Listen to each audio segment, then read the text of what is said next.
ಓಯ್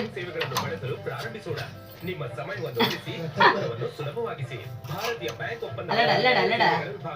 ಯಶು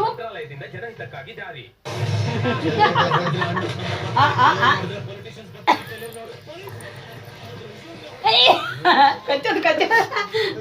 ಕಚ್ಚು ಇಲ್ಲೋಡ ಕೈ ಕಚ್ಚಿರೋದು ಇಲ್ಲೋಡ ಯಾರ ಕೈ ಕಚ್ಚಿರೋದಿದೆ ಇಲ್ಲಿ ಇಲ್ಲೋಡ ಅಡು ಮಾಮನ್ನೇ ಕಚ್ಚಬೇಕಂತ ಅವನು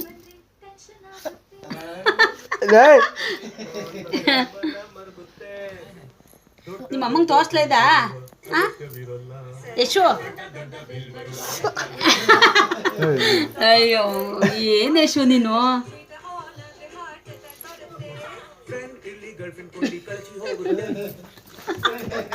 ಅಯ್ಯೋ ಮುಗಿಗೆ ಅಲ್ಲೇ ಏಟಾಯ್ತು ಕಡಲೆ